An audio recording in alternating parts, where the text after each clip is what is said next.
Hello hi guys, welcome back to my YouTube channel. ಇಂತಿ ನಿಮ್ಮ ಶ್ರುತಿ. Guys, ಇವತ್ತು ನಾವು 1 ವರ್ಷಕ್ಕಾಗುವಷ್ಟು ಸಾಂಬಾರ್ ಪೌಡರ್, ರೆಗ್ಯುಲರ್ ಆಗಿ ಮನೆಯಲ್ಲಿ ಯೂಸ್ ಮಾಡುವಂಥ ಸಾಂಬಾರ್ ಪೌಡರ್ನ ಹೇಗೆ ಮಾಡ್ಕೊಳ್ಳೋದು, ಹಾಗೆ ಯಾವ್ಯಾವ ಇಂಗ್ರೀಡಿಯೆಂಟು ಎಷ್ಟೆಷ್ಟು ಹಾಕಬೇಕು, ಪರ್ಫೆಕ್ಟ್ ಆಗಿರುವಂಥ ಮೆಷರ್ಮೆಂಟ್ ನೋಡ್ಕೊಳ್ಳೋಣ ಬನ್ನಿ. ಹಾಗೆ 1 ವರ್ಷದವರೆಗೂ ಹೇಗೆ ಸ್ಟೋರ್ ಮಾಡಿಟ್ಕೊಳ್ಳೋದು ಅಂತಲೂ ನೋಡೋಣ ಬನ್ನಿ. ಮೊದಲು ನಾನಿಲ್ಲಿ ಧನಿಯಾ ತೊಗೊಂಡಿದ್ದೀನಿ. ಇಲ್ಲಿ 2 kg ಧನಿಯಾ ತೊಗೊಂಡಿದ್ದೀನಿ. ನಂತರ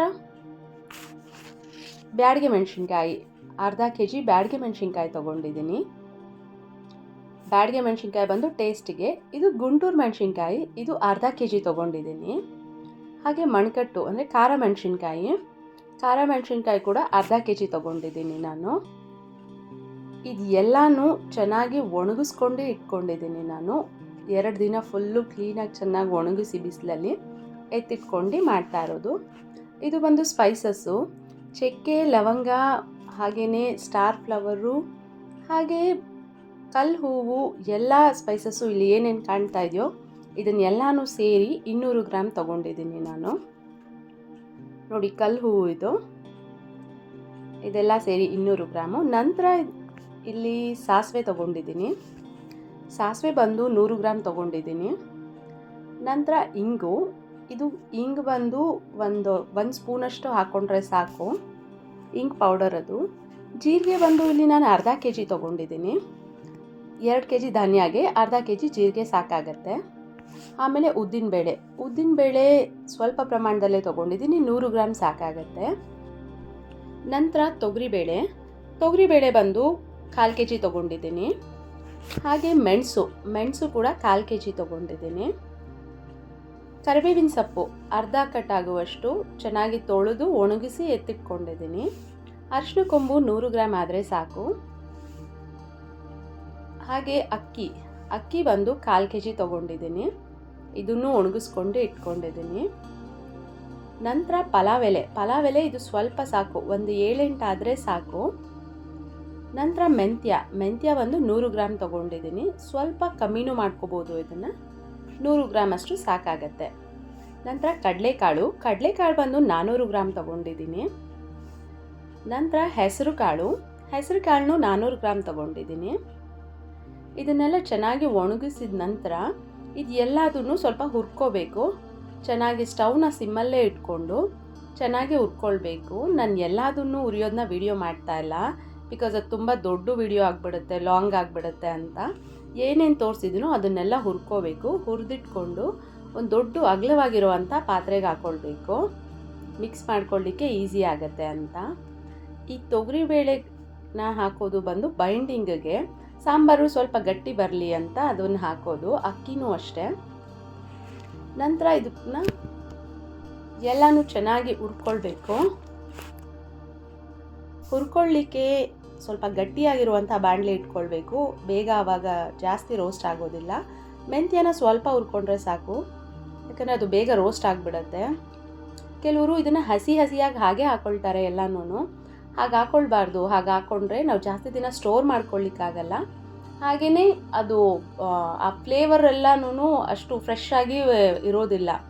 ಸೊ ಎಲ್ಲನೂ ಚೆನ್ನಾಗಿ ಹುರ್ಕೊಂಡು ಒಣಗಿಸ್ಕೊಂಡು ಮಾಡಿಕೊಂಡ್ರೇ ಸಾಂಬಾರು ಪೌಡ್ರು ದೀರ್ಘಕಾಲ ಸ್ವಲ್ಪ ಜಾಸ್ತಿ ದಿನ ಚೆನ್ನಾಗಿರುತ್ತೆ, ತುಂಬ ಟೇಸ್ಟಿಯಾಗೂ ಇರುತ್ತೆ. ಜೀರಿಗೆನ ನಾನಿಲ್ಲಿ ಅರ್ಧ kg ತೊಗೊಂಡಿದ್ದೀನಿ. ನೀವು ಬೇಕಾದ್ರೆ ಸ್ವಲ್ಪ ಹೆಚ್ಚು ಕಮ್ಮಿ ಮಾಡ್ಕೊಳ್ಬೋದು, ಯಾಕಂದರೆ ನಾನು ಅರ್ಧ kg ತೊಗೊಂಡಿರೋದು ಬಂದು ಜೀರಿಗೆನೇ ಸಾಂಬಾರು ಪೌಡರ್ಗೆ ಫ್ಲೇವರ್ಫುಲ್. ಅದು ಒಗ್ಗರಣೆ ಹಾಕ್ತಾನೆ ಅದು ಒಳ್ಳೆ ಫ್ಲೇವರ್ ಬರ್ತಾ ಇರುತ್ತೆ ಎಲ್ಲ ಮಸಾಲೆದು. ಇದು ನಮ್ಮ ಅತ್ತೆ ಮಾಡುವಂಥ ಸಾಂಬಾರು ಪೌಡರ್. ಇದು ನಮ್ಮಮ್ಮ ಬೇರೆ ರೀತಿ ಮಾಡ್ತಾರೆ. ಇದಂತೂ ನಂಗೆ ತುಂಬಾ ಇಷ್ಟ, ಈ ಸಾಂಬಾರು ಪೌಡರು. ಈ ರೀತಿಯೂ ನೀವು ಒಂದ್ಸರಿ ಟ್ರೈ ಮಾಡಿ ನೋಡಿ ಮನೆಯಲ್ಲಿ. ನೆಕ್ಸ್ಟ್ ಟೈಮ್ ಸಾಂಬಾರು ಪೌಡರ್ ಮಾಡಬೇಕಾದ್ರೆ ತುಂಬಾ ಡಿಫ್ರೆಂಟ್ ಟೇಸ್ಟ್ ಇರುತ್ತೆ. ಎಲ್ಲ ಸಾಂಬಾರುಗಳು ಹೋಟೆಲ್ ಸ್ಟೈಲಲ್ಲಿ ಇರುತ್ತೆ. ತಿಂತಾ ಇದ್ರೇ ಇನ್ನೂ ತಿನ್ನಬೇಕು ಅನಿಸ್ತಾ ಇರುತ್ತೆ ಎಲ್ಲ ಸಾಂಬಾರುಗಳನ್ನಲ್ಲೂ. ಅನ್ನನ ಅಕ್ಕಿ ಹಾಕ್ಕೊಳ್ಳೋದು ಅಷ್ಟೇ, ಸ್ವಲ್ಪ ಅದು ಸಾಂಬಾರು ಥಿಕ್ನೆಸ್ ಇರುತ್ತೆ ಅಂತ ಅಕ್ಕಿ ಹಾಕ್ಕೊಳ್ಳೋದು. ಈ ಕರ್ಬೇವಿನ ಸೊಪ್ಪು ಹಾಕ್ಕೊಳ್ಬೇಕಾದ್ರೆ ಅಂತೂ ಸ್ವಲ್ಪ ಹುಷಾರಾಗಿ ನೋಡ್ಕೊಂಡು ಹಾಕ್ಕೋಬೇಕು, ಯಾಕಂದರೆ ಗಿಡದಲ್ಲಿ ಕಿತ್ತಿದ್ದೇ ಆಗಲಿ ಹೊರಗಡೆಯಿಂದ ತಂದಿದ್ದೇ ಆಗಲಿ ಅದು ಸ್ವಲ್ಪ ಗೂಡುಗಳಿರುತ್ತೆ. ಫಸ್ಟು ಚೆನ್ನಾಗಿ ತೊಳ್ಕೊಂಡು ಚೆನ್ನಾಗಿ ಒಣಗಿಸಿ ಇಟ್ಕೊಳ್ಬೇಕು ಅದನ್ನ, ಆಮೇಲೆ ಹುರ್ಕೊಂಡ್ರೆ ಅದು ಸರಿ ಹೋಗುತ್ತೆ. ಸ್ಪೈಸಸ್ನೆಲ್ಲ ನಾನು ಒಟ್ಟಿಗೆ ಹಾಕೋತಾ ಇದ್ದೀನಿ, ಎಲ್ಲ ಒಟ್ಟಿಗೆ ಹುರ್ಕೊಳ್ತಾ ಇದ್ದೀನಿ. ಹಾಗೆ ನಂತರ ಇನ್ನೊಂದು ನಾನು ಇಂಗ್ರೀಡಿಯೆಂಟ್ ತೋರಿಸಲಿಲ್ಲ, ನಾನಿಲ್ಲಿ ಏಲಕ್ಕಿನೂ ಸೇರಿಸ್ಕೋತೀನಿ. ಏಲಕ್ಕಿ ಬಂದು ಅದು ನಿಮ್ಗೆ ಆಪ್ಷನಲ್ಲು. ನಮ್ಮ ಮನೆಯಲ್ಲಿ ಸಾಂಬಾರು ಪೌಡರ್ ಮಾಡಬೇಕಾದ್ರೆ ಹಾಕೋತಾರೆ, ಒಂದು 20 ಗ್ರಾಮಷ್ಟು ಏಲಕ್ಕಿ ಹಾಕ್ಕೊಳ್ತಾರೆ.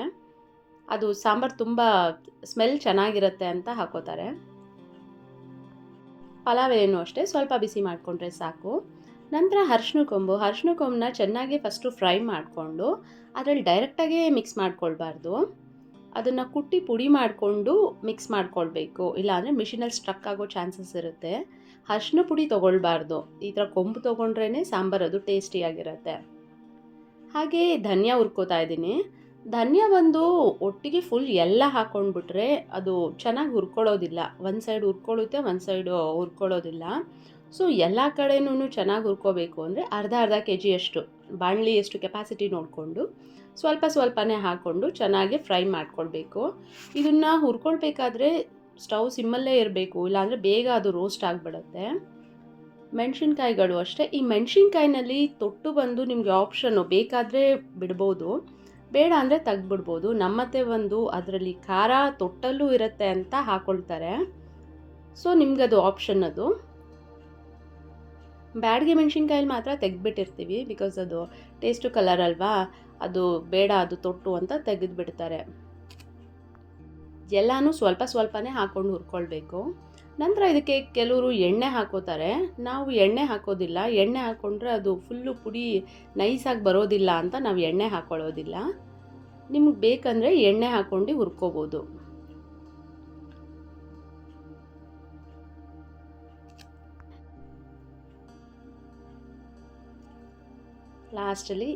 ಲಾಸ್ಟ್ ಮೆಣಸಿನ್ಕಾಯಿ ಹಾಕ್ಕೊಳ್ತಾ ಇದ್ದೀನಿ. ಇದನ್ನು ಚೆನ್ನಾಗಿ ಹುರ್ಕೊಂಡು ನಂತರ ಅಗಲವಾಗಿರೋ ಪಾತ್ರೆಗೆ ಹಾಕ್ಕೊಂಡಿದ್ದೀವಲ್ಲ, ರೀಸನ್ ಬಂದು ಚೆನ್ನಾಗಿ ಒಂದು ಸ್ವಲ್ಪ ಮಿಕ್ಸ್ ಮಾಡ್ಕೊಳ್ಬೋದು ಅಂತ. ಒಂದು ಮುದ್ದೆದು ಕಡ್ಡಿ ತಗೊಂಡು ಇದನ್ನೆಲ್ಲ ಹುರ್ಕೊಂಡ್ಮೇಲೆ ಒಂದು ಸ್ವಲ್ಪ ಕುಟ್ಟಿದ್ರೆ ಅದು ಚೆನ್ನಾಗಿ ಪೀಸ್ ಆಗುತ್ತೆ, ಬೇಗ ನೈಸ್ ಆಗುತ್ತೆ ಮಿಷಿನಿಗೆ ತೊಗೊಂಡೋದ್ರೆ ಅಂತ ಕುಟ್ಕೊಳ್ಳೋದು. ಒಂದು ಸಾರಿ ಹಿಂಗೆ ಮೇಲಿಂದ ಕೆಳಗೆ, ಕೆಳಗಿಂದ ಮೇಲೆ ಚೆನ್ನಾಗಿ ಮಿಕ್ಸ್ ಮಾಡಬೇಕು. ನಂತರ ನಿಯರ್ ಬೈ ಫ್ಲೋರ್ ಮೇಲೆ ಎಲ್ಲಿದೆಯೋ ನಿಮ್ಮ ಮನೆ ಹತ್ರ ತೊಗೊಂಡೋಗಿ ಹಾಕಿಸಿ ನೈಸಿಗೆ ಪುಡಿ ಮಾಡ್ಕೊಳ್ಬೇಕು. ಇದನ್ನ ಅವ್ರು ಕೇಳ್ತಾರೆ ನೈಸಿಗೆ ಬೇಕಾ ರಫ್ ಆಗಬೇಕಾ ಅಂತ, ನೈಸಿಗೆ ಪುಡಿ ಮಾಡ್ಕೊಳ್ಬೇಕು.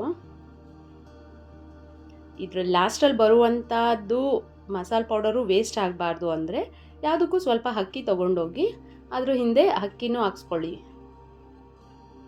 ನೋಡಿ ಈ ರೀತಿ ಬಂದಿದೆ ಸಾಂಬಾರು ಪೌಡರು, ಘಮ ಅಂತ ಇದೆ, ತುಂಬಾ ಟೇಸ್ಟಿಯಾಗಿರುತ್ತೆ. ಎಲ್ಲ ಸಾಂಬಾರುಗಳು ಈ ರೀತಿ ಮಾಡಿದ್ರೆ ಹೋಟೆಲ್ ಸ್ಟೈಲಲ್ಲೇ ಇರುತ್ತೆ. ನೀವು ಈ ರೀತಿ ಒಮ್ಮೆ ಟ್ರೈ ಮಾಡಿ ನೋಡಿ. ಹಾಗೆ ಇದನ್ನು ತಂದ ಮೇಲೆ ಒಂದು ಸಾರಿ ಚೆನ್ನಾಗಿ ಜರಡಿ ಮಾಡಿಕೊಂಡು ಚೆನ್ನಾಗಿ ಮಿಕ್ಸ್ ಮಾಡ್ಕೊಳ್ಬೇಕು, ಮೇಲಿಂದ ಕೆಳಗೆ, ಕೆಳಗಿಂದ ಮೇಲೆ.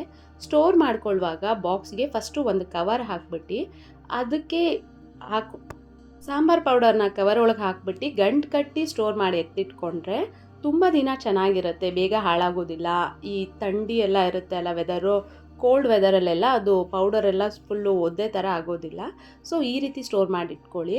ಹಾಗೆ ಎಷ್ಟು ಬೇಕು ಅದನ್ನು ನಿಮಗೆ ಖಾಲಿ ಆದಾಗ ಇದರಿಂದ ಎತ್ತಿ ಹಾಕ್ಕೊಳ್ಬೋದು. ಬರೀ ಡೈರೆಕ್ಟಾಗಿ ಬಾಕ್ಸಲ್ಲೇ ಹಾಕಿಟ್ರೆ ಬೇಗ ತೇವ ಆಗಿಬಿಡುತ್ತೆ ಅಂತ. ಈ ವಿಡಿಯೋ ನಿಮಗೆ ಯೂಸ್ಫುಲ್ ಆಗಿದೆ ಅಂತ ಭಾವಿಸ್ತಾ ಥ್ಯಾಂಕ್ ಯು ಸೋ ಮಚ್.